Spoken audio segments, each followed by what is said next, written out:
오늘은 종려주일입니다. 종려주일은 예수님께서 십자가에 못 박혀 죽으시기 위해서 예루살렘에 이제 입성을 하게 되는데 나귀 타고 입성을 하시죠. 그런데 그것을 기념하는 주일입니다. 당시 수많은 사람들이 예수님께서 나귀 타고 예루살렘에 입성하실 때 자신들의 겉옷과 나뭇가지를 베어서 길에 펴고 그리고 종려나뭇가지 흔들면서 호산나 찬송을 부르면서 그렇게 환영을 하였습니다. 예수님께서는 자신의 정체를 의도적으로 드러내셨습니다.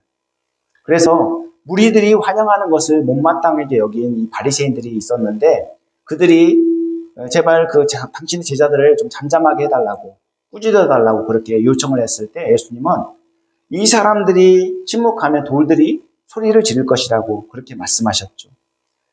그 누구도 예수님의 메시아이심을 천명하는 이 행차지 않습니까? 이 행차를 막을 수 없다는 말씀입니다. 예수님의 이러한 행보는 굉장히 파격적인 행보입니다.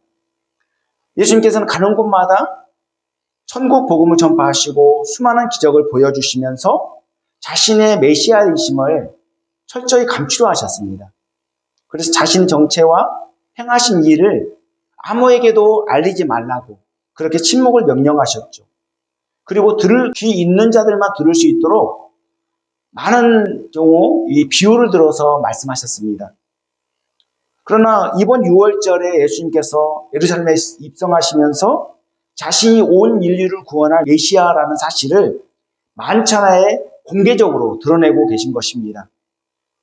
대제사장들과 바리새인들과 서기관들 이들이 예수님을 책잡아 죽이려고 그렇게 혈안이 되어 있는 상태에서 이는 참으로 파격적인 행보가 아닐 수 없습니다. 예수님께서 왜 이러한 파격적인 행보를 보이신 걸까요? 그리고 예수님께서 왜 어린 나귀를 타고 입성을 하셨던 걸까요? 그리고 사람들은 어떤 기대를 갖고 예수님의 행차를 환영했던 걸까요? 오늘 본문은 그 해답을 명확하게 가르쳐주고 있습니다. 이제 본문을 좀 더 깊이 살펴볼 텐데요. 저와 여러분 모두 오늘 말씀을 주의 깊게 들으시면서 예수님이 어떤 분이신지 바로 알고 하나님께서 각자에게 주시는 교훈을 마음에 새기면 좋겠습니다. 그래서 예수님의 제자로서 바른 가치관을 갖고 하나님께서 기뻐하시는 삶을 살아가면 좋겠습니다. 예수님께서는 제자들과 함께 예루살렘을 향해 가고 있었습니다. 예수님의 최종 목적지는 어디냐면 바로 예루살렘입니다. 예루살렘에 가서 죽으시는 것이 하나님의 뜻이고 그것이 최종 목적이었던 것입니다. 예수님의 동선을 잠깐 살펴보면 예수님께서는 공생의 말년에 12월경에 수전절이 있었는데 그 수전절에 예루살렘 성전에서 나와 아버지는 하나다라고 그렇게 주장하셨습니다. 이 유대인들이 신성을 모독한다는 이유로 돌을 들어서 치려고 했죠. 그래서 그곳을 떠나 약 3개월간 요단 동편 베레아 지역에서 사역을 하였습니다. 예수님은 베레아 지역에서 각 촌과 성을 다니시며 귀신 들린 자와 병든 자를 고치시고 천국 복음을 전파하셨습니다. 이곳은 예수님의 사역에 있어서 매우 의미 있는 지역입니다. 예수님은 이곳에서 공생의 사역을 시작하셨고 베드로와 안드레, 요한과 빌립, 나다나엘을 처음 만났습니다. 그리고 이곳에서 하나님이 세상을 이처럼 사랑하사 독생자를 주셨으니 이는 그를 믿는 자마다 멸망하지 않고 영생을 얻게 하려 하심이라. 이 천국 복음을 전파하셨습니다. 특히 이곳은 약 3년 전 세례 요한이 세례를 베풀던 곳으로 아주 유명한 곳입니다. 세례 요한은 이곳에서 예수님을 보고 세상 죄를 지고 가는 하나님의 어린 양이로다 라고 외쳤습니다. 그러니까 이곳 이 유대 베레아 지역은 예수님의 사역의 주무대라고 할 수 있는 아주 중요한 지역입니다. 예수님께서는 베레아 사역을 마무리하고 예루살렘을 향해 출발하셨습니다. 이제 최종 목적지가 너무도 가까이 왔음을 직감할 수 있습니다. 베레아에서 예루살렘으로 가기 위해서는 여리고, 베다니, 벳바게를 거쳐야만 합니다. 예수님께서는 먼저 요단강을 건너 여리고에 의도적으로 들리셨습니다. 그곳에 잃어버린 자를 찾아 구원하시기 위함이었죠. 예수님께서는 여리고에서 맹인 바디메오의 눈을 뜨게 하실 뿐만 아니라 그의 믿음을 보시고 그를 구원하셨습니다. 그리고 예수님을 보기 위해서 돌무화과 나무에 올라가 앉아있는 세리장 삭개오를 보고 그 믿음을 보시고 그 또한 구원하셨습니다. 이처럼 예수님의 관심사는 오직 잃어버린 자를 찾아 구원하시는 데 있었습니다. 그리고 예수님은 베다니 마을로 가셔서 마리아의 집에 잠시 들르셨습니다. 이 마리아의 집은 나사로, 마르다, 마리아가 함께 살고 있는 한 가족이죠. 그 집에 들르셨는데 이곳은 약 3개월 전 예수님께서 베레아에 가셨다가 나사로가 죽었다는 소식을 듣고 오셔서 나사로를 살리신 곳입니다. 예수님께서는 이곳 베다니에서 자신이 부활과 생명의 주가 되신다는 것을 만찬하에 드러내셨습니다. 예수님께서는 죽은 지 나흘이 되어서 벌써 냄새가 나고 있는 이 나사로를 살리신 후에 자신의 부활을 예고하셨습니다. 실제로 이 사건은 약 3개월 후에 있게 될 예수님의 부활을 믿게 하는 견인차 역할을 했을 것입니다. 이 사건을 계기로 해서 대제사장들과 바리새인들과 서기관들은 더 극렬하게 예수님을 책잡아 죽이려고 했습니다. 그래서 초비상 공회를 소집하여 예수님을 무슨 방도로 죽일지 더 구체적으로 의논하게 되었죠. 이렇게 계속 예수님을 잡아 죽이려고 하는 이 험악한 분위기가 이어지는 가운데 예수님께서는 다시 베다니 마리아의 집에 들으셨습니다. 이때가 언제냐면 예수님께서 십자가에 못 박혀 죽으시기 일주일 전 금요일입니다. 그러니까 죽은 나사로를 살리신 후에 약 3개월이 지난 시점이죠. 이때 마리아는 예수님께 향유를 부어드림으로써 예수님의 장례를 준비하였습니다. 그래서 예수님께서 흡족하게 여기시고 마리아를 칭찬하셨죠. 마가복음 14장 9절에 보면 온 천하에 복음이 전파되는 곳에 이 여자가 행한 일도 말하여 그를 기억하리라 이렇게 증거하고 있습니다. 그리고 예수님 일행은 예루살렘을 향해 길을 떠났습니다. 예수님께서 베다니를 떠나 벳박에 가까이 이르렀을 때 두 제자를 보내시면서 너희는 맞은편 마을로 가서 나귀를 끌고 오라고 명령하셨습니다. 한 번도 타보지 않는 그 나귀가 있는데 그 나귀를 끌고 오라고 말씀하셨습니다. 우리 본문 1절, 2절을 다시 한번 다 함께 읽어볼까요? 시작. 그들이 예루살렘에 가까이 가서 감람산 벳박에 이르렀을 때에 예수께서 두 제자를 보내시며 이르시되 너희는 맞은편 마을로 가라. 그리하면 곧 메인 나귀와 나귀 새끼가 함께 있는 것을 보리니 풀어 내게로 끌고 오라. 만일 누가 무슨 말을 하거든 주가 쓰시겠다 하라. 그리하면 즉시 보내리라 하시니. 아멘. 벳박에는 설익은 무화과의 집이라는 그런 이름을 가질 만큼 무화과 나무가 많았던 그런 동네입니다. 그리고 벳박에는 예루살렘 북동쪽으로 약 3km 정도 떨어진 감람산 기슭에 자리 잡고 있습니다. 이 감람산은 올리브 동산이라고 하죠. 올리브 나무가 많은 산이라서 붙여진 이름입니다. 감람산은 4개의 봉우리를 가진 조그마한 언덕으로 이루어져 있습니다. 가장 높은 곳이 830m 봉우리인데 여기서 예루살렘 전체를 한눈에 내려다볼 수 있다고 합니다. 겟세마네 동산이 이 감람산 기슭에 자리를 잡고 있습니다. 이처럼 예수님은 무화과 나무와 감람나무가 많은 이 감람산 산기슭에 예루살렘 입성을 준비하고 계셨던 것입니다. 예수님께서 두 제자에게 나귀를 끌어오라고 하셨는데 왜 명마가 아닌 나귀를 끌어오라고 명령하신 걸까요?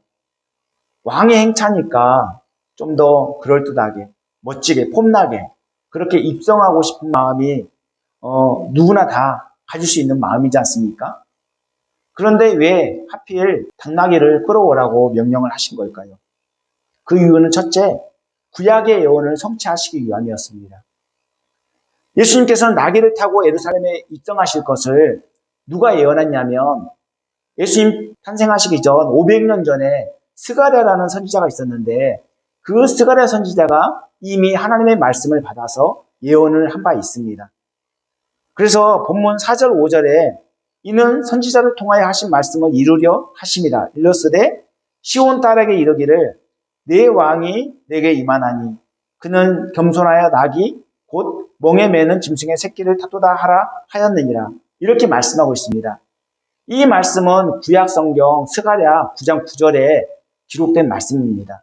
스가랴 선지자가 이미 예언한 말씀인 것이죠. 이처럼 하나님의 말씀은 하나님의 때에 하나님의 방법으로 하나님께서 반드시 이루십니다. 당시 스가랴 선지자는 하나님의 말씀을 받아 개헌했을 뿐입니다. 참으로 놀랍지 않습니까? 무려 500년 이상의 그런 시간적인 간격이 있는데 그럼에도 불구하고 정확하게 하나님의 때가 되니까 그 일이 이루어졌다는 것입니다. 하나님은 신실한 분이시고 하나님의 약속은 변함없이 시공을 초월하여 반드시 성취되기 때문에 우리가 소망을 가질 수 있는 것이죠. 만약 하나님께서 수시로 상황에 따라 약속을 바꾸신다면 어찌 다시 오실 주님을 믿고 기다릴 수 있겠습니까? 어떻게 내세를 소망하며 그렇게 힘든 십자가의 길을 믿음으로 걸어낼 수 있겠습니까? 어떤 상황과 환경 속에서도 반드시 하나님께서 약속하신 바를 이루시기 때문에 믿음으로 인내하며 그 길을 걸어갈 수 있는 것 아니겠습니까? 사랑하는 성도 여러분, 어떤 고난과 시련이 와도 하나님의 하나님 되심을 의심하지 않기를 바랍니다. 설령 자신의 기대에 어긋난 방향으로 어떤 분위기가 흘러간다 할지라도 낙심하지 마시고 하나님의 신실하신 약속만을 붙잡고 따라가시길 바랍니다. 어쩌면 우리가 믿음으로 살면 살수록 그렇게 믿음으로 살려고 애를 쓰면 애를 쓸수록 우리는 하나님의 뜻과는 거리가 먼 상황들을 맞이할 수도 있어요. 설령 그렇다 할지라도 신실하신 하나님을 믿고 하나님의 약속이 이루어질 것을 믿고 그렇게 확신한다면 어떤 상황에서도 우리는 일희일비하지 않고 흔들림 없이 믿음의 길을 걸어낼 수 있을 것입니다. 중요한 것은 하나님을 온전히 신뢰하고 하나님의 약속을 끝까지 믿고 그렇게 따라가는 것입니다. 둘째로 예수님께서 나귀를 타신 이유는 평화와 겸손의 왕으로 오셨음을 드러내시기 위함입니다. 예수님의 예루살렘 입성은 화려한 왕의 행차와는 너무도 다른 대조적인 모습입니다. 나팔 소리도 없고 또 빵빠레가 울린 것도 아닙니다. 위험 있는 황금 마차 또 명마를 탄 것도 아니에요. 화려한 왕복을 입은 것도 아니었고 호위 무사들 또 군병들이 호위했던 것도 아니었습니다. 예수님께서는 나귀를 타셨는데 나귀는 주로 여행하거나 짐을 운반하기 위한 수단으로 이용된 동물입니다. 왕이나 귀족들이 타는 명마나 또 황금마차와는 너무나 대조적인 모습입니다. 전쟁에서 승리한 왕이나 기선 장군이 명마를 타고 귀환하는 모습과는 사뭇 대조적인 모습이죠. 예수님의 예루살렘 입성을 환영하는 인파 속에서도 그 모습을 찾아볼 수 있어요. 화려한 퍼레이드가 준비된 것도 아니었고 군병들의 모습도 보이지 않습니다.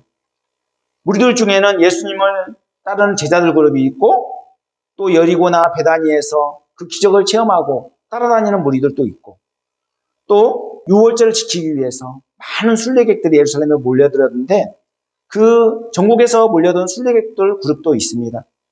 그리고 예수님을 책잡아 죽이려고 따라다니고 있는 이 바리새인들 그룹, 이 그룹도 있습니다. 그러니까 예수님을 따르는 무리 속에는 군병들을 제외한 많은 다양한 사람들이 다양한 그룹들이 섞여 있는 거예요. 예수님께서는 이들이 어떤 동기와 목적을 갖고 따르든지 그들을 물리치지 않았습니다. 불순한 의도를 갖고 따랐던 그들까지도 예수님은 물리치지 않았어요. 영적인 눈이 가려워져서 제멋대로 열광하는 무리들과 자신을 책잡아 죽이려고 하는 그 스파이들, 그들까지도 내버려 두셨던 것입니다. 예수님은 하나님의 때를 기다리셨고 하나님께서 맡겨주신 사명에만 충실할 뿐이었습니다. 그 십자가에 못 박혀 죽으시기 위해서 담담하게 묵묵히 나아가시는 예수님의 모습을 한번 상상해 보십시오.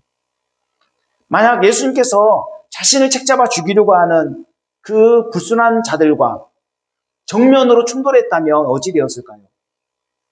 예수님은 실패하고 말았을 것입니다. 예수님은 사람들이 어떻게 생각하든 어떤 저항이 있든 그것에 연연하지 않으시고 하나님의 뜻을 이루시기 위해서 그렇게 계속 묵묵히 전진해가고 계셨던 것입니다. 예수님은 오직 하나님의 뜻을 이루시는 데만 집중했습니다. 예수님의 최종 목적지는 예루살렘이고 십자가에 못 박혀 죽으시는 것이 하나님의 뜻이었기 때문에 그것만 집중하고 나아가는 거예요. 그래서 모든 것을 하나님의 뜻에 맞춰 진행해가고 계신 모습을 볼 수 있습니다. 예수님은 만유의 주가 되시고 만왕의 왕이시기 때문에 모든 권리를 다 사용하실 수 있는 분입니다. 그러나 두 제자로 하여금 나귀를 강제로 빼앗아 오라고 하지 않았고, 그리고 주인 몰래 훔쳐오라고도 하지 않았습니다. 오직 두 제자와 나귀 주인의 순종을 통해서 나귀를 끌어오게 하셨습니다. 세상 법에 의하면 이 나귀의 소유권이 누구에게 있습니까? 나귀 주인에게 있죠. 그러나 실질적인 주인은 예수님이고 나귀 주인은 청지기일 뿐입니다. 왜냐하면 예수님은 모든 만물을 지으신 분이시고 다스리시는 주권자이시기 때문입니다. 예수님은 주권자로서 모든 일을 하실 수 있지만 폭군이 아니라 겸손과 평화의 왕으로서 두 제자와 나귀 주인의 순종을 요구하신 것입니다. 예수님은 혹시 누가 묻거든 주가 쓰시겠다 하라 이렇게 대답할 말까지 일러주었습니다. 나귀 주인은 분명 하나님을 경외하고 예수님을 따르는 제자일 것입니다. 저는 그것을 확신합니다. 왜냐하면 두 제자의 말을 듣고 순순히 나귀와 나귀 새끼를 내어 주었기 때문입니다. 그리하면 즉시 보내리라, 이 예수님의 말씀에서 그 단서를 찾을 수 있는 것이죠. 예수님께서는 나귀 주인이 거절하지 않고 순순히 나귀를 내줄 것을 아셨어요. 성령을 통해 그 마음을 감동시키시고 순종하도록 도우신 것이죠. 사실 나귀 주인 입장에서 얼마나 영광스러운 일입니까? 예수님의 구속 사역을 위해서 자신의 나귀가 사용된 것이 얼마나 축복입니까? 딱 한 번 사용되는 나귀지만 엄청난 축복이 아닐 수 없습니다. 사랑하는 성도 여러분, 하나님께서 무슨 일을 맡길 때 아무한테나 맡기지 않아요. 먼저는 하나님을 사랑하는 자에게 그 일을 맡기십니다. 그리고 그 일을 맡겼을 때 기쁜 마음으로 순종할 수 있는 자에게 그 일을 맡기십니다. 억지로 마지못해 하나님의 일을 감당한다면 얼마나 고역입니까? 일의 성과를 떠나서 일을 맡기신 하나님께서 과연 그를 기뻐하시겠습니까? 혹시 목회자나 당회를 통해서 무슨 직분이나 역할을 맡길 때 거절하지 마십시오. 하나님께서 맡겨주신 일로 생각하고 충성하시기 바랍니다. 하나님의 일에 수종될 수 있다는 것이 얼마나 영광스럽고 감사한 일입니까? 기쁜 마음, 감사한 마음으로 순종하려 할 때 감당할 수 있는 지혜와 능력까지도 하나님께서 주실 것입니다. 그러므로 현재 자신의 상태를 보고 나는 할 수 없어, 그리고 거절하거나 비관하지 마시고 거룩한 하나님의 일에 쓰임받을 수 있는 기회를 놓치지 않고 아멘으로 반응하면 좋겠습니다. 본인이 거부해도 그 일은 누군가에 의해서 이루어질 것입니다. 반드시 하나님께서는 하나님의 뜻을 이루시기 때문에 모든 일들을 성공적으로 이루셔요. 그러나 정작 그 일을 거부한 그 당사자는 사명을 감당하는 기쁨과 그 복을 누리지 못할 것입니다. 이 얼마나 안타까운 일입니까? 그러므로 일단 순종하고 보는 거예요. 맡길 만한 자에게 맡겼겠지. 하나님께서 나에게 이런 일을 맡기셨구나. 나는 부족하지만 하나님께 지혜를 구하고 능력을 구하고 이 일을 정말 충성되게 감당해야지. 이런 자세를 갖는다면 얼마나 좋겠습니까? 이것이 바로 사명자의 바른 자세예요. 나는 부족하지만 하나님께서 책임져 주실 것을 믿고 행하는 것이 바로 믿음인 것이죠. 셋째로 예수님이 나귀를 타신 이유는 다시 오실 승리자, 예수님을 기대하고 소망하게 하기 위함입니다. 오늘 본문에 나오는 예수님의 예루살렘 입성은 다시 오실 예수님의 모습을 예표하고 있어요. 즉 다시 오실 승리자 예수님을 보여주고 계신 것입니다. 우리 요한복음 7장 9절로 12절을 한번 같이 찾아서 읽어볼까요? 함께 읽습니다.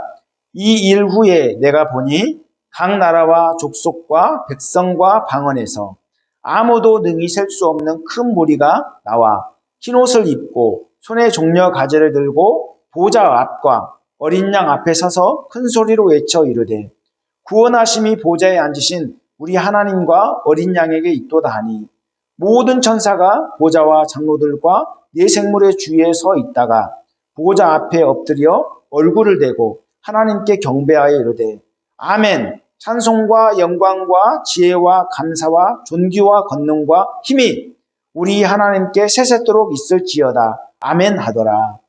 아멘. 예, 이는 천상에 예배하는 모습을 보여주고 있습니다. 신혼 입은 무리들이 하나님께 천상에서 예배하는 그 환상적인 모습을 보여주고 있는데요. 셀 수 없는 많은 무리들이 종려나무 가지를 들고 하나님을 찬송하는 내용이 나옵니다. 예수님께서 예루살렘에 입성하실 때도 무리들이 종려나무 가지를 흔들며 환영하였습니다.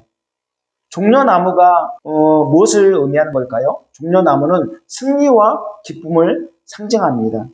여기에는 예수님의 부활의 승리가 담겨 있습니다. 그리고 재림으로 완성될 하나님의 나라와 천국에서 영생 복락까지도 다 담고 있습니다. 그러므로 단순한 환영과 의식이 아니에요. 우리들의 행동 하나하나가 이 엄청난 영적 의미를 갖고 있는 것입니다. 본문 7절에 제자들이 나귀와 나귀 새끼를 끌고 와서 자기들의 겉옷을 그 위에 얹자 예수님께서 나귀를 타시는 것. 그리고 8절에 무리 대다수가 자기들의 겉옷과 나뭇가지를 길에 펴는 것. 그리고 9절에 무리가 호산나 다윗의 자손이여 라고 하면서 찬송을 부르는 것. 다 영적인 의미가 있는 행동입니다. 이들은 하나님의 뜻과 무관하게 종려나무 가지를 흔들며 예수님을 환영했지만 하나님께서는 그것까지도 다 사용하셨어요. 이 무리들이 기대하는 메시아는 과연 어떤 메시아일까요? 로마를 정복하고 다윗 시대의 영광을 지원할 그런 정치적인 메시아를 기대하고 원했던 것입니다. 그래서 호산나 다윗의 자손이여 라고 외친 것이죠. 이 호산나는 지금 구원하소서라는 뜻이지만 이들에게 호산나의 의미는 이스라엘 해방과 독립을 기원하는 외침인 것입니다. 무리들은 예수님이 어떤 분이신지 바로 알지 못했어요. 이들은 예수님을 정치적인 메시아로 오해하고 열광했던 것입니다. 그러나 예수님은 수고하고 무거운 짐을 대신 져주시기 위해 오신 분이십니다. 그리고 하나님과 인간 사이에 불목한 관계를 회복시켜 주시려 오신 분이십니다. 그래서 나귀를 타고 겸손과 평화의 왕으로서 예루살렘에 입성하신 것이죠. 무리들이 예수님의 예루살렘 입성을 열렬히 환영할 때 온 성이 소동하여 예수님에 대한 관심이 폭발하였습니다. 그래서 본문 10절 11절에 예수께서 예루살렘에 들어가시니 온 성이 소동하여 이르되 이는 누구냐 하거늘 무리가 이르되 갈릴리 나사렛에서 나온 선지자 예수라 하니라 이렇게 나와 있습니다. 당시 유월절을 지키기 위해서 모여든 사람들로 예루살렘은 인산인해를 이루고 있었습니다. 혹자는 예루살렘에 270만 정도 모였을 것이라고 그렇게 추정하고 있습니다. 그 많은 사람들의 입에 오르내릴 정도로 그렇게 예수님은 관심의 대상이었던 것입니다. 이 모인 많은 사람들이 메시아를 기대하고 있었는데 그 메시아가 누구냐? 이스라엘의 해방을 가져다 줄 메시아가 누구냐? 거기에 대한 관심을 너무나도 많이 갖고 있었는데 바로 이 예수님이 그 대상이라고 믿었던 것입니다. 중요한 사실은 이 무리들이 예수님을 어떤 분으로 알고 계신가 하는 문제입니다. 무리들은 갈릴리 나사렛에서 나온 선지자로 알고 있었던 거예요. 그들은 로마를 정복하고 이스라엘의 번영을 가져다 줄 메시아를 원했던 것이죠. 그런데 예수님께서 죽은 자를 살리고 많은 기적을 행하는 것을 보니까 자신들의 기대를 충족시켜줄 인물로 그렇게 확신하게 되었던 것입니다. 무리들은 예수님에 대해 정치적인 메시아나 선지자로 여겼지만 성경은 예수님이 누구신지에 대해서 분명히 가르치고 있습니다. 예수님은 겸손과 섬김의 왕으로 또 평화의 왕으로 오신 분입니다. 예수님께서는 섬김을 받으려 온 것이 아니라 도리어 섬기려 하고 자기 목숨을 많은 사람의 대성물로 주기 위해서 그렇게 오신 분이십니다. 다른 사람들을 위해 군림하시기 위해서, 폭군처럼 군림하기 위해서 그렇게 오신 분이 아니에요. 그래서 높고 높은 보좌 위에서 낮고 천한 인간의 몸을 입고 이 땅에 오셔야만 했던 것이죠. 그리고 죄로 인해 불목한 하나님과 우리 사이의 관계를 회복하시기 위해 오신 분입니다. 예수님은 자신의 정체성을 드러내시며 어떻게든 겸손과 평화의 메시지를 전달하고 싶으셨던 거예요. 예수님은 자기 백성들을 구원하사 온전한 승리와 기쁨을 안겨주기 위해서 오셨습니다. 예수 믿지 않으면 어떻습니까? 마귀의 속박 아래 갇혀있는 그런 어떤 비참한 인생일 뿐입니다. 하지만 예수님을 믿게 되면 그 결박을 예수님께서 다 풀어주시고 우리에게 승리와 자유와 기쁨을 안겨주시지 않습니까? 바로 예수님이 이 일을 하기 위해서 오신 거예요. 사랑하는 성도 여러분, 예수님을 어떤 분으로 믿고 따르고 계십니까? 혹시 자신의 소원을 이루어 주실 분, 자신의 꿈을 이루어 주실 분, 그런 분으로 그렇게 이해하고 있지 않습니까? 자신의 이익을 위해서 십자가를 이용하려고 하지 않습니까? 자신의 이익을 위해서 예수님을 그렇게 또 믿고 따르고 있지는 않습니까? 예수님은 우리의 소원과 꿈을 이루어 주시는 분이 아니라 하나님의 뜻을 이루시기 위해 오셨다는 것을 명심하시기 바랍니다. 예수님은 하나님의 뜻에 철저히 순종하신 분입니다. 그렇다면 우리는 예수님을 믿고 따르는 자로서 어떤 삶을 살아야 할까요? 하나님께서 우리에게 뜻을 맞춰주실 것을 기대할 것이 아니라 겸손한 자세로 하나님의 뜻에 순종하며 예수님의 발자취를 따라가야지 않겠습니까? 저와 여러분 모두 십자가의 영광만을 취하려고 하지 말고 고난 뒤에 가려진 영광이 있다는 사실을 기억하면서 그 십자가의 고난의 길을 묵묵히 걸어나가면 좋겠습니다. 이제 말씀 마치려고 합니다. 예수님은 수전절이 지나고 약 3개월 동안 베레아 지역에서 사역하셨습니다. 그 후에 여리고 베다니 벳바게를 거쳐 예루살렘에 입성하셨죠. 겉보기에는 유월절을 지키기 위해서 예루살렘에 오신 것 같지만 보다 본질적인 이유가 있었습니다. 예수님은 자기 백성을 구원하시기 위해서 십자가에 못 박혀 죽으시기 위해서 이 예루살렘에 입성하게 되신 것입니다.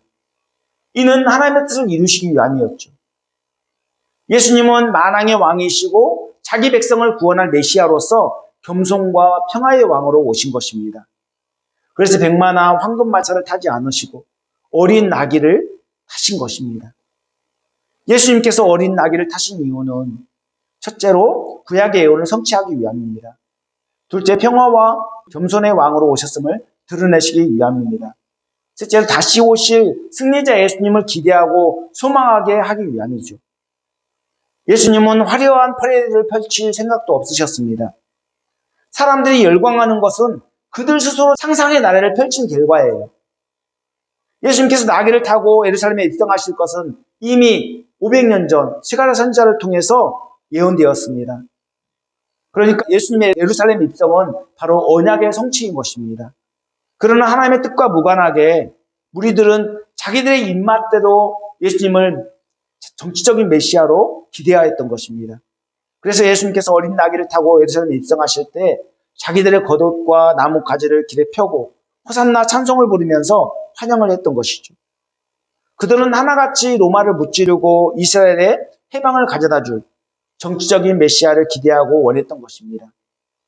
그럼에도 불구하고 예수님은 그들의 환영을 거부하지 않았어요. 오히려 바리새인들이 예수님께 당신의 제자들을 꾸짖어 달라고 그렇게 요청할 때 예수님께서는 만일 이 사람들이 침묵하면 돌들이 소리 지를 것이라고 그렇게 말씀하셨어요. 예수님께서는 의도적으로 왕의 행차를 드러내고 싶으셨던 것입니다. 무리들은 예수님의 의도를 몰랐어요. 그리고 예수님이 어떤 분이신지도 잘 알지 못했어요. 그래서 빌라도가 밀란이 일어날 것을 두려워해서 바라바와 예수 중 누구를 놓아주려고 그렇게 군중들에게 물었을 때 그들이 예수를 십자가에 못 박으라고 그렇게 외치는 폭도들로 돌변하게 되었습니다. 그리고 예수님께서 십자가에 아무런 정 없이 죽게 되자 예수님을 따르는 무리들은 다 실망하고 흩어져 버렸습니다. 심지어 예수님을 가까이서 따랐던 제자들마저도 자신들도 붙잡혀 죽을까봐 도망쳐버리고 말았죠. 수제자 베드로는 어땠습니까? 어린 계집종 앞에서 예수님을 모른다고 3번이나 부인하고 예수님의 배반자가 되었지 않습니까? 이처럼 본질을 놓치면 빈 껍데기 신앙일 뿐입니다. 우리들은 예수님께서 베푸신 기적을 보았기 때문에 로마의 압제로부터 해방시켜줄 메시아로 기대하고 따랐을 뿐입니다. 사실 예수님은 오병이어의 기적을 베푸시고 풍랑과 바다를 잔잔케 하시고 또 죽은 자를 살리고 귀신을 쫓아내고 병든 자를 고치고 수많은 기적을 행하셨죠. 그들이 예수님을 보고 따랐던 이유는 뭐냐면 기적을 행하시는 그것을 보고 따랐던 거예요. 이 정도면 이분이면 우리를 로마의 압제로부터 구원해 주실 그런 충분한 능력이 있는 분이야. 그렇게 믿고 따랐던 거예요. 그러나 예수님은 그런 정치적인 메시아가 아니라 죄와 허물로 고통당하는 자기 백성을 구원하시기 위해 오신 분입니다. 오늘날 많은 사람들이 본질보다는 비본질적인 것에 더 관심을 기울입니다. 그래서 크고 웅장하면 몰려가는 경향이 있어요. 화려하고 시스템이 잘 갖추어 있고 그리고 뭔가 사람들이 많이 모이면 거기에 뭔가 좋은 것이 있는 줄 알고 거기에 몰려가는 경향이 있어요. 그러나 본질은 그것이 아닙니다. 본질은 외형적인 겉모습이 있는 것이 아니라 그 안에 진리를 담고 있느냐, 그것에 본질이 있는 거예요. 아무리 보기 좋고 사람들이 편리를 추구한다 할지라도 그 안에 진리가 담겨 있지 않으면 빈 껍데기 신앙일 뿐입니다. 어떤 교회는 지하 5층까지 주차장이 있는 그런 큰 교회죠. 그런데 그 교회에 주차 안내를 누가 하냐면 안수 집사님들이 주차 안내를 해요. 주차 안내를 하게 되면 예언을 먹어야 되고 또 얼마나 그 예배가 끝나고 나가면 복잡하겠습니까? 그것을 다 안내하려면 힘들죠. 또 사람들, 많은 교우들로부터, 성도들로부터 이렇게 주차 안내를 잘못하게 하면 핀잔을 들을 수도 있습니다. 근데 그 안수 집사님들 어떤 분이냐면 회사 사장들, 삼성그룹 임원들, 그리고 대학 총장들, 이런 사회 저명 인사들이에요. 그런 분들이 그렇게 낮고 사람들이 기피하는 그런 일들을 도맡아서 하고 있는 거예요. 십자가의 길이라는 것은, 십자가 영성이라는 것은 그래요. 남들이 좋게 여기는 것, 편하고 또 자기 이름을 낼 수 있는 그런 것을 추구하는 것이 아니라 힘들고 어려워도 남들이 기피하는 것, 또 사람들에게 욕을 먹고 또 거기에 어떤 어려움이 있어도 그 길을 믿음으로 걸어가는 것입니다. 과거에 우리 선조들 신앙을 보면 아무리 멀어도 이렇게 그 먼 거리를 걸어서 예배하러 왔지 않습니까? 하지만 지금은 너무나도 우리는 편한 환경에서 예배를 드리고 있지만 그렇지만 그마저도 예배를 기피하는 경향이 있지 않습니까? 우리 시대가 달라져도 예수님이 우리에게 요구하시는 것은 바른 믿음이에요. 본질을 추구하라는 거예요. 그것을 우리는 놓쳐버리면 안 돼요. 우리는 그 본질을 놓쳐버리면 하나님 앞에 벌거벗은 모습으로, 부끄러운 모습으로 설 수밖에 없을 것입니다. 우리 하나님 앞에 우리가 이렇게 작은 개척교회에서 예배를 드려도 하나님이 인정해 주시고 하나님이 기억해 주시면 그것으로 최고인 거죠. 하지만 큰 교회, 이름 있는 교회에 다니고 거기서 명함을 내민다 할지라도 하나님이 인정해 주시지 않으면 그것은 꽝인 거예요. 빈 껍데기인 거예요. 교회의 웅장함, 교회의 크고 작음, 이런 것이 중요한 것이 아닙니다. 바로 예수님을 우리는 어떤 자세로 쫓아가느냐, 어떻게 본질을 추구해 가느냐, 여기에 관건이 있는 거예요. 사랑하는 성도 여러분, 십자가는 예수님과 함께 죽고 예수님과 함께 다시 사는 것을 의미합니다. 예수님과 함께 고난의 터널을 통과하지 않으면 영광을 보장받을 수 없어요. 세상에서 잘 먹고 잘 살기 위한 목적으로 예수님을 믿고 따른다면 그것은 잘못된 것입니다. 본질을 외면한 채 화려하고 웅장한 건물, 잘 갖춰진 시설, 시스템에 집중한다면 분명 잘못된 것입니다. 예수 믿으면 세상에서 불이익을 당할 수도 있고 오히려 온갖 고난을 감수해야 될 것입니다. 우리 종려주의를 맞이하고 고난주의를 보내면서 예수님의 행적을 돌아보고 우리 자신을 돌아보면 좋겠습니다. 왜 예수님께서 성육신하셨는지, 왜 예수님께서 어린 나귀를 타고 예루살렘에 입성하셨는지, 왜 예수님께서 십자가에 못 박혀 죽으셨는지를 깊이 묵상한다면 우리가 더욱더 하나님 앞에 더 가까이 다가갈 수 있을 것입니다. 그렇게 예수님의 마음을 품고 하늘의 가치를 가장 고상하게 여기며 하나님 보시기에 아름다운 삶을 살아가는 저와 여러분 모두가 되었으면 좋겠습니다. 기도하겠습니다. 사랑과 은혜가 풍성하신 하나님, 우리는 오늘 말씀을 통해서 예수님이 어떤 분이신지 분명히 깨닫게 되었습니다. 예수님은 겸손과 평화의 왕으로 오셔서 우리의 죄짐을 대신 져주시고 우리를 구원하신 분이십니다. 예수님께서 십자가에 못 박혀 죽으심으로 우리가 구원을 받았습니다. 그 구원의 은혜에 감사하며 십자가의 길을 따라가야 하는데 영광만을 취하려고 하는 것은 아닌지 우리 자신을 깊이 돌아봅니다. 어떤 상황 속에서도 십자가 고난의 길을 외면하거나 거부하지 않도록 우리를 지켜주시옵소서. 특히 고난주간을 보내면서 더욱 예수님의 십자가 고난을 가슴 깊이 새겨봅니다. 늘 하나님의 뜻에 순종하며 예수님의 발자취를 성실히 따라갈 수 있도록 우리를 인도하여 주시옵소서. 이 모든 말씀 예수님 이름 받들어 기도합니다. 아멘.